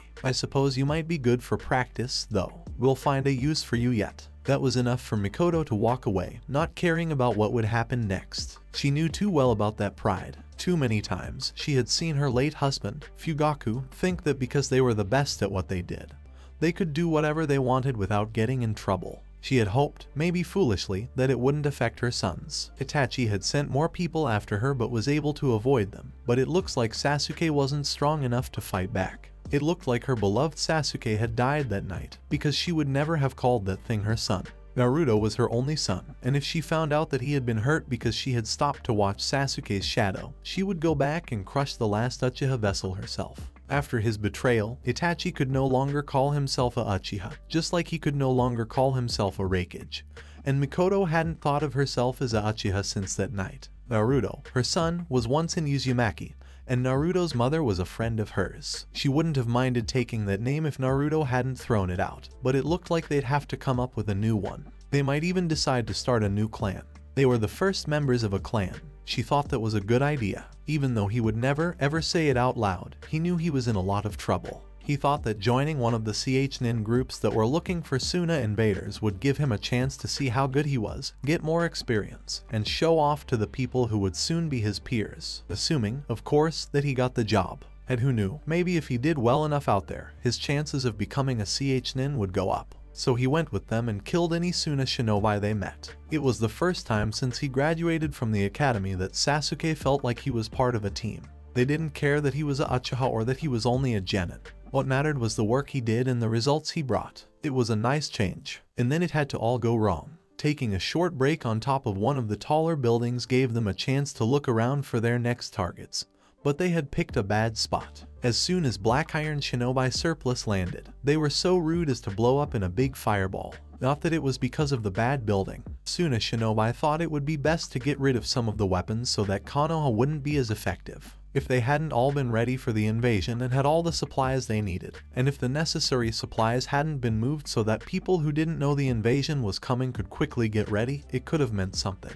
As it turned out, all they did was put one poor person out of business and help the rest of the stores make more money in the future. He had a quick, funny thought about how funny it would be if only one weapon store stayed open in Konoha, and took advantage of the situation to corner the market for weapons there, but he quickly got rid of it. In Konoha, you could buy shinobi gear from the grocery store. You could just look at all your options in specialized stores, but you could always get what you needed on your way out of the village. He remembered two shops in particular, a calligraphy shop that sold swords from all of the elemental countries and a curry shop where the food was so spicy that it was almost as dangerous as the bulk explosive tags they sold. When he got his takeout, there were free samples of their tags in between his receipt and napkins. It almost gave him a heart attack. He hadn't been too upset because they turned out to be some pretty good tags. He still went there to restock so he didn't have to rely on Naruto's tags, which, while better, made him feel like he was depending on someone else to make sure he was ready for his missions, which didn't sit well with him. The only real downside was that when he said in bulk, he meant in bulk. He was pretty sure the smallest amount they sold was a pack of 100 tags. It also wasn't cheap. Still, it showed that Suna's attempts to cut them off from their supplies weren't very effective. He had to wonder if other villages didn't have regular shops that sold shinobi supplies, but he dismissed the idea right away. Of course they did. What kind of shinobi village wouldn't make sure their shinobi could get what they needed wherever they went? 4Cage suddenly felt like they had to sneeze. Even though taking Konoha's supplies wasn't going to help, it didn't change the fact that Sasuke and his temporary team had just landed on the building as it exploded. Soon after, they fell to the ground, and for most of them, it wasn't easy. Sad to say, Sasuke's normal luck kicked in, and he had to wonder if Naruto had taken everything from him. With his back to a pile of burning rebel gods, he hoped there weren't any explosive notes inside the store. He really only had one way to go. Soon a shinobi just happened to be blocking the only way out. Those flak jackets show that they weren't exactly grunts either. Alright, one of them, probably a CH Nin, joked, "Heh, it looks like the little leaf was left alone." He didn't like that very much, but they weren't wrong. This was going to be bad, and he didn't have much faith in his chances of getting out of this alive if he couldn't get help. He wasn't so full of himself to think otherwise, but there was no way in hell he was going to just lay down and die. Damn it, he was a Uchiha, a fan that fed the fire. Even if they beat him, he would make sure that they died in the fire. It might not be the comeback he was hoping for, but isn't it a blaze of glory? It'd work. Truth be told, it was more of an Uzumaki thing.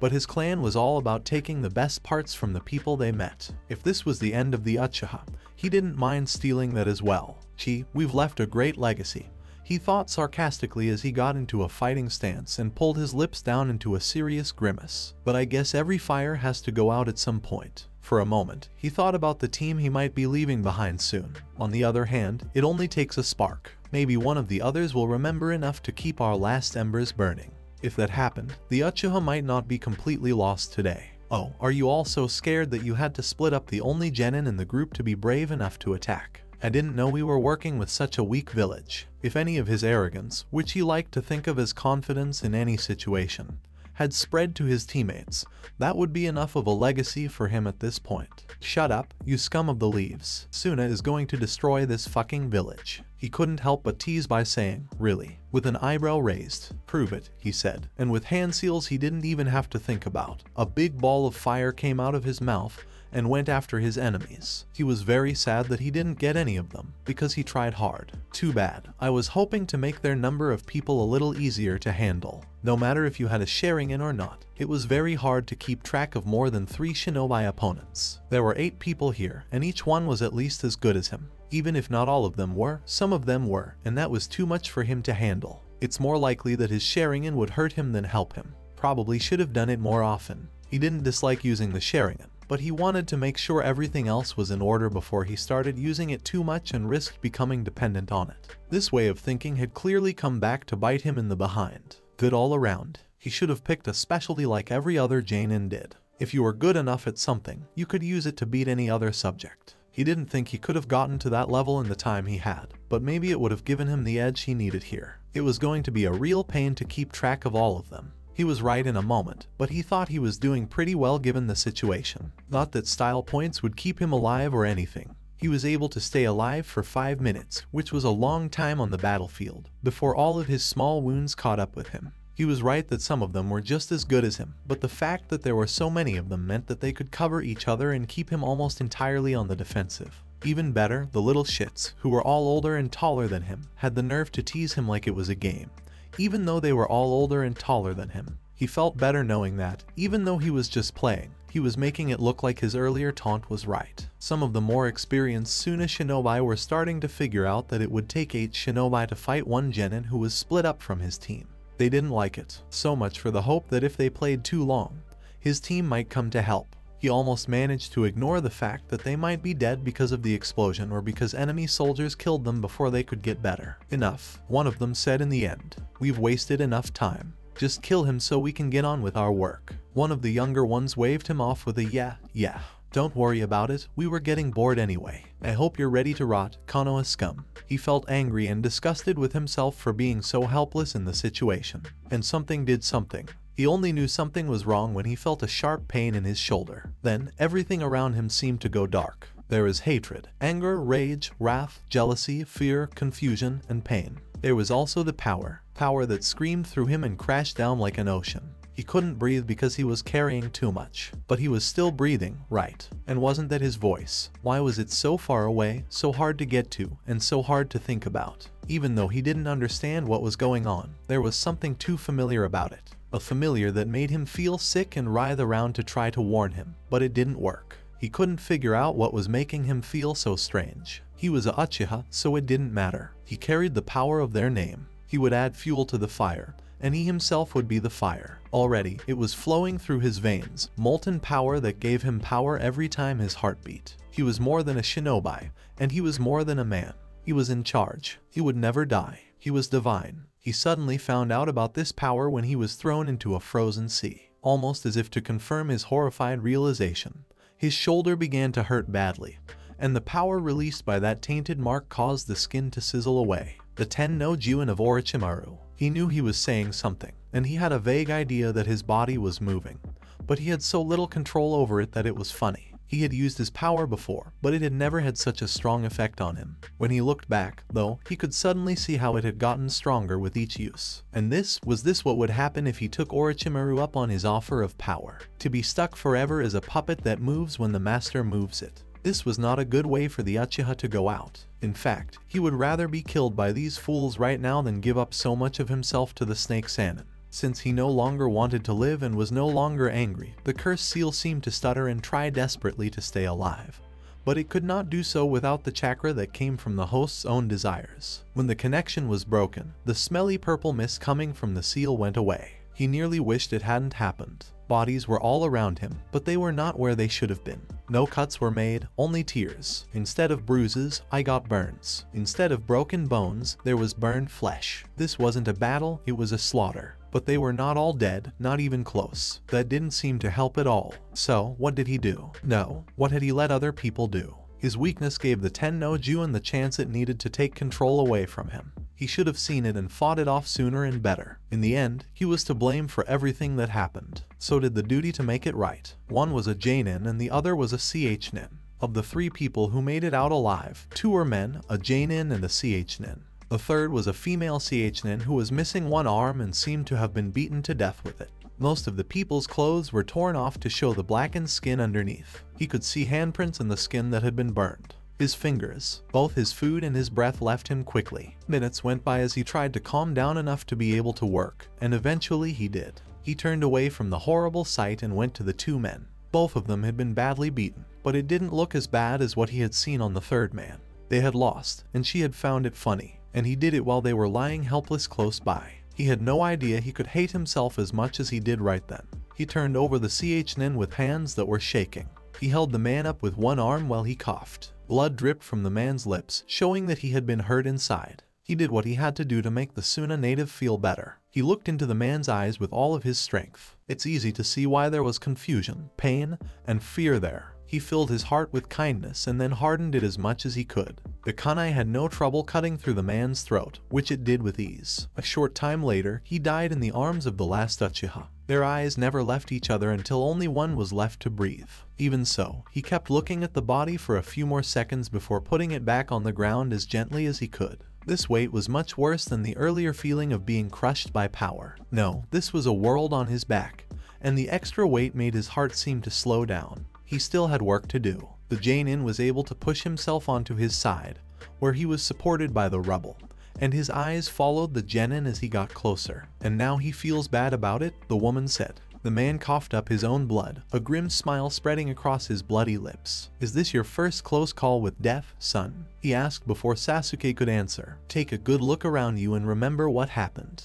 I don't know what happened, but it will happen again. Sasuke shook his head and said, "No, I can't lose control again, never again." "Heh, so we weren't even fighting you after all," he said with a dark laugh that was equal parts laughter and the sound of blood gurgling. "I never thought I'd see a Konoha shinobi go into some kind of blood rage, or whatever you call it around here. I always thought that Iwa, Kumo, and some of Kiri's demons did that more often." The next laugh was louder, but it was followed by a series of hacking coughs as more blood tried to kill the man. "But not only do I see one of your Kunoichi lose her mind and rush into battle in a red and graceful dance like a desert sunset, but I also fight against the last Uchiha who goes crazy for just long enough to tear us all apart." Sasuke didn't say anything. It was clear that the man didn't really want an answer from him. But if the Jonin wanted to use the last of his strength to talk, Sasuke would listen. But gods and sands, what a way to go. He started to laugh again, but suddenly stopped. "But only if you finish this. Dying to the last Uchiha after he kills your team is one thing.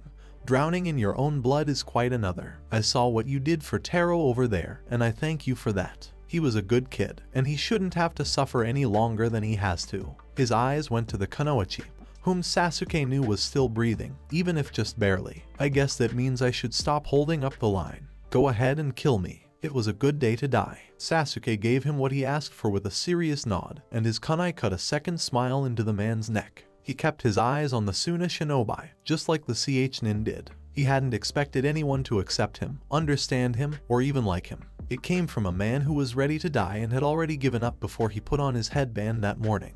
And if he was honest with himself, the man almost seemed proud. Not because of what he did, but because of what he saw his opponent do after the fight was over. Before Itachi killed the clan, the last person who was truly proud of him was his mother. It was a strange feeling to know that someone was proud of you while you felt bad about what you had done. But he couldn't let that pride go to waste, because the Suna Jonin had given him one last task. Even though he was an enemy, he wouldn't fail them. He took in the body of the Jonin, burned it into his mind, and then used it to make him even more determined. This would be the hardest of the three, but he deserved it for letting the Ten-no-Juin control him. He walked slowly up to the only Suna shinobi still alive, winced at her pained whimpers, and got down on his knees next to her. He turned her over carefully, like a mother caring for a sick child. He noticed the blackened skin on her torso and the choked scream she let out when her burned back hit the hard ground. His shirt was quickly taken off and moved under her to help ease some of her pain. As her eyes slowly opened, he was careful not to let her see his face. He had already hurt her enough. "Am I safe?" It wasn't so much a whisper as a painful wheeze, dry and cracked and yet covered in fresh blood.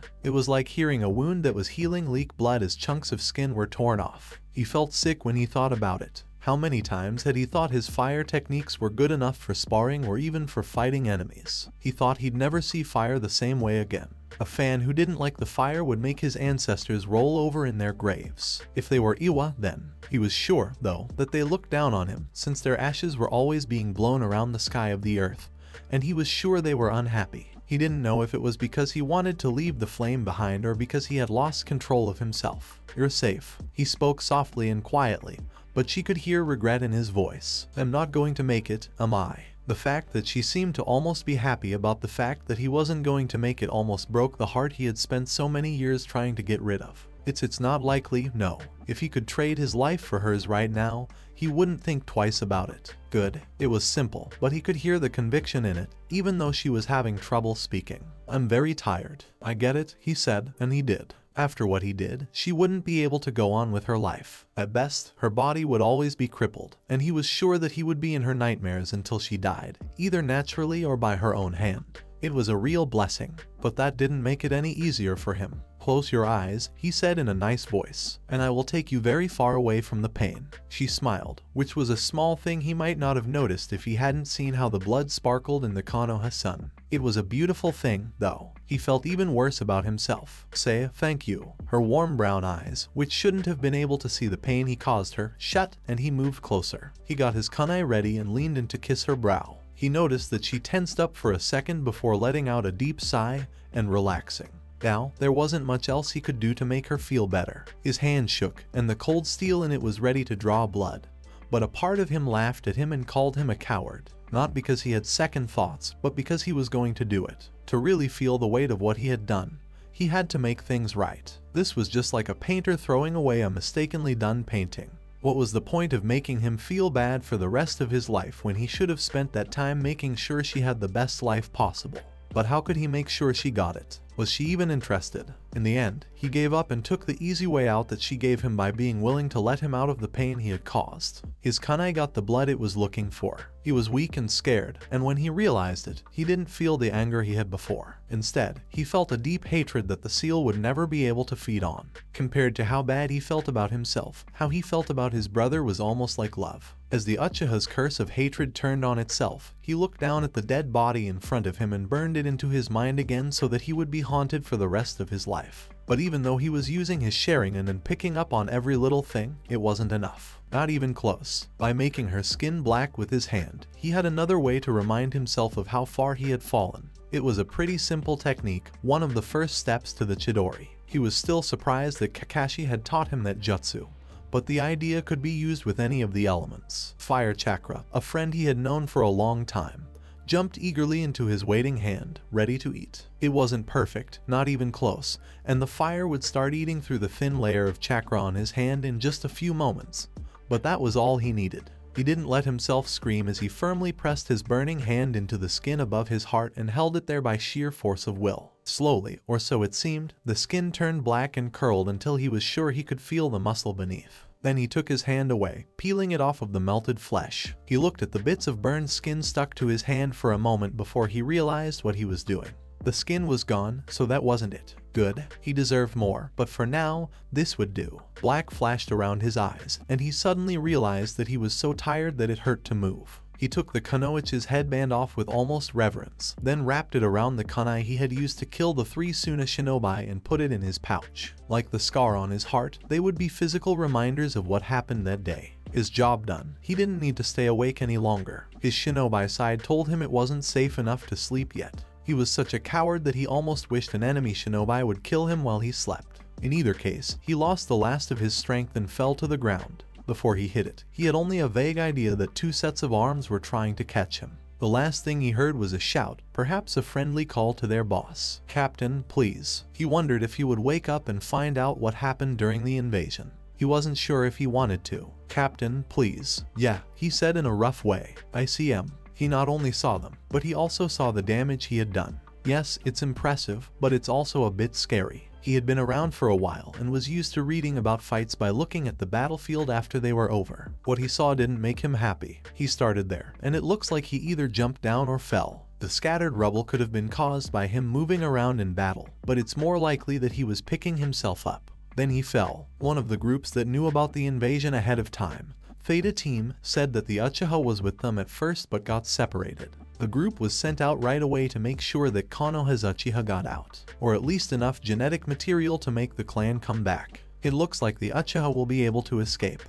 From the way they were moving around him, it looks like they weren't taking him seriously. Good, that's probably what kept him alive until they got there. They didn't save him, because he was fine on his own. It doesn't look like a jutsu, but the dirt in this area was moved by something. The beginning of the circle is where Sasuke would have been. Maybe pure chakra. He might have figured out how to break through one of the first gates. He flips the script here, and they're freaking out. Something that surprised them. The shock hurt them. From what he could read about the rest of the fight, it seemed like the last Uchiha had completely beaten his opponents before he himself fell to the ground. Stopped by 3 bodies, all of which had been killed cleanly. 2 not long ago, more recent than any of their other wounds. They had no trouble. Maybe they were too hurt to fight back. However, the Jainin was smiling and looking where the Genin would have been. An attempt to question him. "No, I'm done." Whatever he said must have hit the boy pretty hard, because he looked more emotionally than physically exhausted. No, wait, he had already seen that look. Skillful eyes scanned the area, going over everything he had seen. He hung his head and said, "Oh, I see." Shinobi didn't usually lose it in Konoha, but sometimes they did if they hadn't found their own unique way to deal with things. Most of the time, they were inexperienced Jounin, but didn't that defeat the whole point of the rank? Politicians were usually the ones who went crazy or bloodthirsty when they were under a lot of stress. Most of the time, there were other things going on, like bad chakra pills or a technique that gave them a short-term power boost. Whatever the Uchiha did to make it work, it did.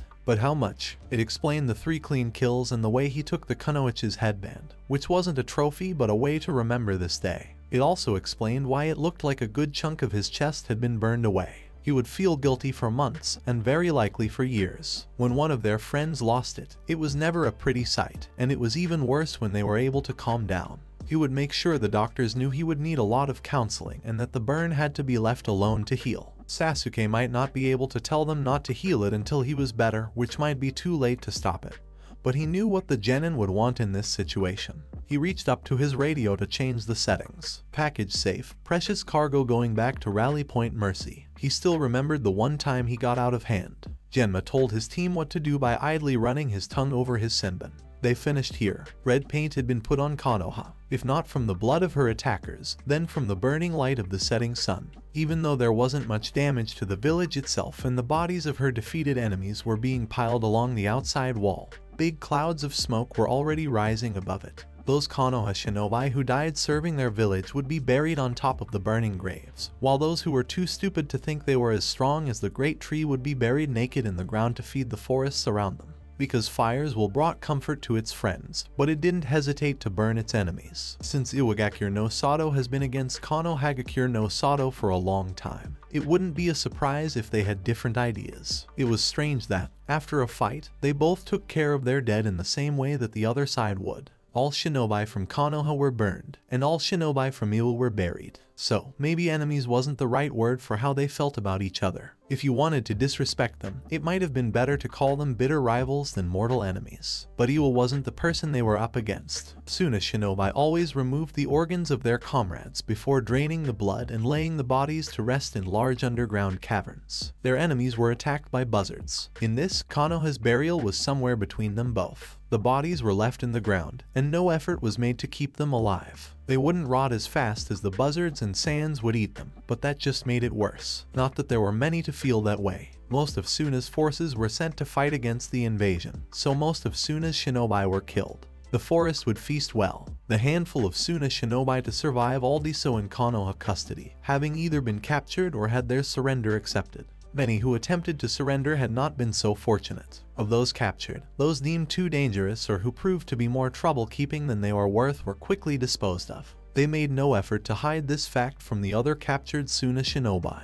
What was left from Sunagakure were those who had come to realize how outclassed they were and had accepted the fact that their fates depended solely upon the whims of their betrayed former ally. Well, them and Baki. Baki was one of those Suna shinobi who, by all rights, should have been deemed too dangerous to keep alive. He was also not the cooperative type.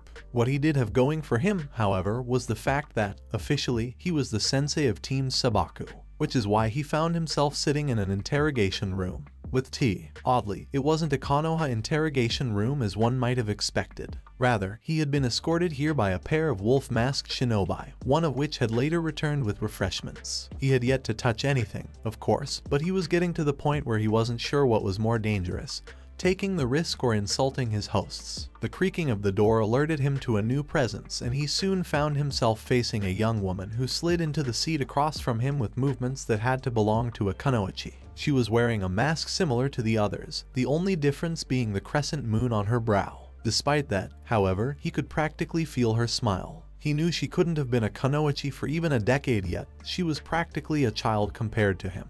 But there was something in that unseen smile that made him nervous. "Good evening, Baki-san. My name is Mai, and we have some questions for you about your betrayal of Sunagakure and your attack on Konohagakure." Her voice was pleasant, almost cheery, and Baki felt a tingle of danger shoot down his spine. There was something wrong with this girl. Perhaps the Kazekage had been right to want to avoid fighting Konoha. Everywhere he turned there seemed to be some freak of a shinobi who put some of their own forces to shame. Eccentricity truly was one of Konoha's greatest assets, but he had never imagined that eccentricity to create the young woman before him. She was exactly as polite as she needed to be.